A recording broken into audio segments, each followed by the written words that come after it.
Hello everyone, কেমন আছেন সবাই? Welcome back to another new video. চলুন আজ আপনাদেরকে এক কালী পুজোর নিমন্ত্রণ বাড়িতে নিয়ে যাই। তবে নিমন্ত্রণটা এক জায়গা থেকে নয়, একটা নয়, দুটো নয়, তিনটে নয়, চার ছাত্রছাত্রীর বাড়ি একই জায়গাতে, এবং সেখানে এবছরের মতো প্রথমবার কালী পুজো হচ্ছে। সেখান থেকেই 4 জায়গায় নিমন্ত্রণ পেয়েছি। তো ওই রাত্রে সারা দিনের কাজ সেরে আমি আর মা রেডি হয়ে বেরিয়ে পড়লাম। বেরিয়ে যখন সেখানে পৌঁছালাম তখন দেখলাম রাত 10:30, কিন্তু অন্ধকারের মধ্যে চুপচাপ দাঁড়িয়ে রয়েছি মশার কামড় খেতে খেতে, কারণ এদিকে অয়ন একবার ডাকছে, একবার স্পন্দনরা ডাকছে, অনিন্দর বাবা একবার বলছে ভাই আমাদের বাড়ি থেকে ঘুরে এসো, সেদিকে দেবাদ্রিদারা ডাকছে। কোথায় যাবো ঠিক করতে পারছিলাম না। অনেক পরে অয়নদের বাড়িতে গেলাম।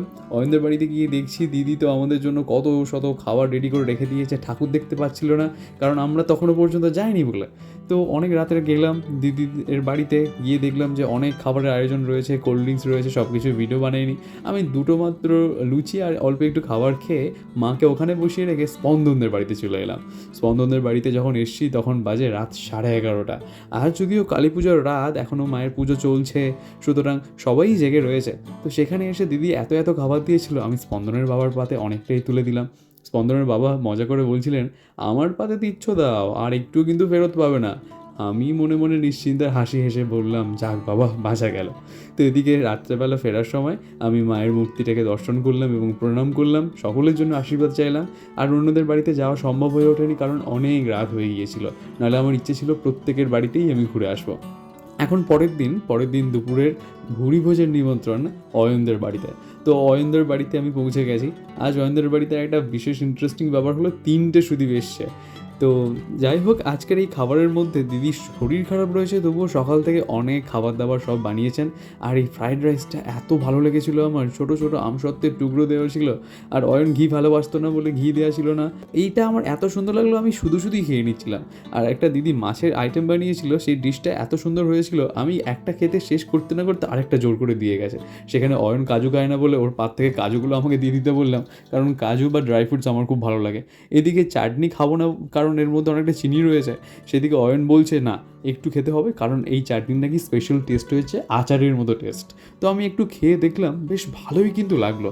খুব ভালো খাবার দাবার হলো। শেষে আবার অয়ন আইসক্রিম খাচ্ছিল, আর এদিকে ছিল আমার জন্য স্পেশাল আম দই। মম্মামও খেয়েছে, মম্মা আজ এসছে আমাদের সাথে, কাল রাত্রেবেলা আনিনি। তো খাওয়া দাওয়ার পরে মম্মা আবার আমার থেকে আম দই ভাগ চাইছিল। যাই হোক, এখন আমি অয়নদের বাড়িতে এসেছি, কোথায় আমি অয়নকে কোনো উপহার দেব তা না হয়ে ঠিক উল্টোটা হচ্ছে। অয়নই আমার জন্য উপহার দিচ্ছে, তা আবার একটা নয়, দুটো উপহার। প্রথমেই উপহারটা দেখে আমার এত ভালো লাগলো। সাদা রং তো আমার ভীষণ প্রিয়। সাদার উপর এই সুন্দরভাবে কাজ করা রয়েছে, খুব ভালো লাগলো এই শার্টটা। আর অয়নকে আমি জিজ্ঞাসা করবো তার আগেই তো আমার কারণ জানা রয়েছে যে কেন অয়ন উপহার দিচ্ছে। আসলে সেই ছোটোবেলা থেকে অয়নকে পড়াচ্ছি, তো বহুদিন হয়ে গেল। এখন তো ওর স্কুল জীবন শেষ, কিন্তু ছাত্র জীবন বাকি রয়েছে যদিও।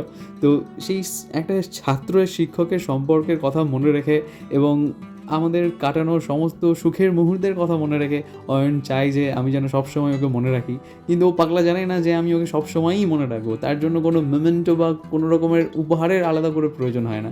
যদিও ওর তরফ থেকে একটা ভালোবাসা বা সম্মানের প্রদর্শন এটা।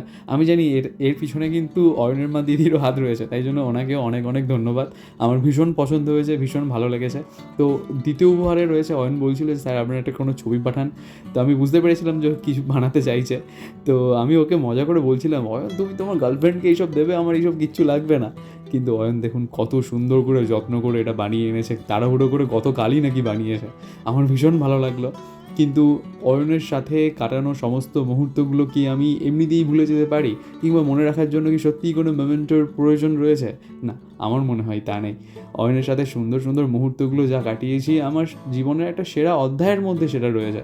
আর আমি আশা করি যতদিন বাঁচবো আজীবন তা মনে রাখবো।